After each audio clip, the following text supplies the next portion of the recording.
So when you're launching a new business or launching a new service, it's sometimes difficult to find where we should put our price. Pricing can be hard. It's a little bit like, you're shooting in the dark in the beginning. And the default mode that I see so many of us revert to in our professional services businesses is to think about just giving it for free or giving our services at a discount. And I think we sometimes see this shortcut as a way to get clients and make traction. It's called making traction pretty quickly. But we use this shortcut a little bit too fast. And we do this sometimes in fear of not having work. So I'd like to invite you, when you're in this moment, to maybe pause, slow down, and think about a few things that I'd like to share with you.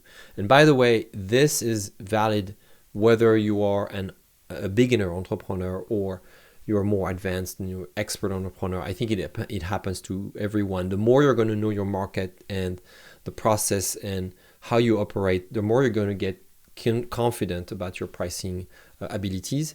But it can happen to really anyone. So it's not a question of am I good or bad or more advanced or so on. I think it's more of a question of agility and being attuned to your market and understanding over time, how does your market work really. Instead of speaking of discount, I'd like to invite you to think about it in terms of phases. And for sure, if you're offering a service and you never delivered it, chances are it's not going to be as good as it's going to be, in the future. And maybe you're just trying something. So I invite you to recognize this. Be true with your clients, with who you are. Make sure it feels right. Make sure it feels right in your body. That's how we know that we've priced our services correctly. And we also see it in the reaction of our clients. So make sure that initially you recognize that you are in this phase. It's not necessarily a good thing to give the work for free, because even a nascent product, something that you've put together quite quickly, can still deliver quite a bit of value for your clients. So there's always a gap between what you perceive as valuable and what your clients perceive as valuable. I've launched services, for the first time, and it brought huge value to my clients, and they recognized it. And although they knew that I was doing it for the first time, they still agreed to pay me money. And I thought this was acceptable for both parties, of course. So in terms of thinking about what feels fair to you and fair to your client, think about what is acceptable to you and to your client. There's a difference between a fair price and an acceptable price. A fair price means that there is a third party, like a referee or a judge or someone that comes, in between you and your client to decide what is fair or not. So we think about fair market value for real estate, for instance. And for sure, in real estate, there are appraisers and lots of people in the market that will be kind of the referee and the judge for this market and say, this is what we think is fair. But despite a fair price, you will evidently notice that buyers sometimes are willing to buy a house at a much higher price than the fair price, because they still think that it's acceptable, because they really want the house, or maybe there are not so many houses in the market. So the law of demand and offer sometimes is can play in a way that forgets about fairness and drives the price up or down based on the law of acceptance, not necessarily the law of fairness. So when you launch these products, get a feel for what would be acceptable to you and what would be acceptable to your clients. Instead of thinking in terms of discount, think in terms of that new level that you've uncovered, the level of acceptance.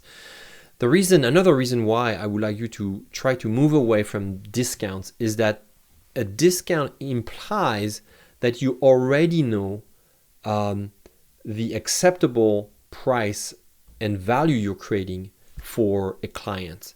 And in the beginning, you may have some assumptions, but they are probably off, to be honest.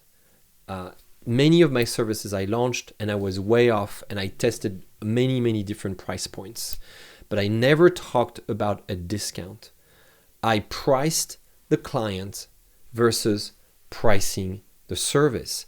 I priced the client based on their budget, based on my availability, based on many factors. So that's another way to think about how to price a service or a whole new business together when you're just starting. Try to move away from that discount part and try to see what is acceptable to you and to your client, and recognize that, and be upfront and be transparent with your clients and say, hey, we're just in the launch phase. There are probably some things that won't work. So in exchange for that, we're starting at a lower price, but we think it's going to be this value eventually. But for now, that's what it is. So I'm not talking a bit about a discount. I'm not undervaluing the work. I am not either influencing the value that my service would have in the mind of my client. I'm just saying, I think this is where it should start. So I'm going to try with that. And then eventually I will change the price over time as I learn my market and as I learn what the service creates for my clients.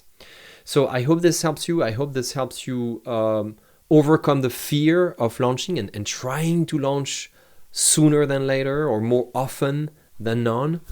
And I hope that this gets you also to move beyond the mindset of, come and work for free just for visibility. I used to hear this a lot when I was a professional musician. Hey, why don't you come and play with us, for us, with your band, and this will give you visibility. Really, most of the time it did not give us or me visibility. And this conversation was really much driven by the fact that my clients had decided that the value that I wanted was visibility. And in fact, the value that I wanted was financial. So how did I handle this? I helped my clients identify other things that they could give me instead of visibility. And it turned out they could give me many other things than money and visibility. Referrals would be already better than visibility, because visibility means that, I'm not going to do anything. You're going to be here and you're going to be so great that people are going to discover and find out and see by themselves how great you are. Versus a referral is a commitment.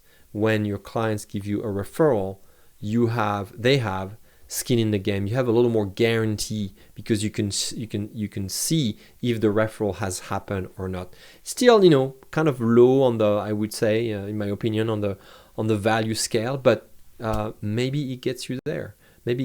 Other forms of value can be, you can be really creative. It could be advertisement. It could be material. It could be trading services. It could be so many other things. So I'll let you be creative, as I know you are very creative, and hopefully that helps you move away from the narrative of the discounter.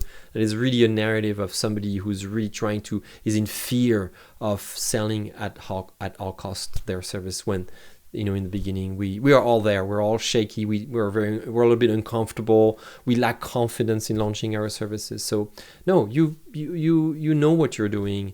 And one of the things, like I said, as you should mention, is know the fact that and mention the fact that, yes, this is a new thing you're doing, and for sure, there'll be some risk, and you're willing to compromise on the value you are on recognizing the value you're creating. But this has to be a conversation, and an honest conversation, always with authenticity. Hopefully, I hope this was helpful, and I look forward to seeing your comments and questions below this video. Thank you so much.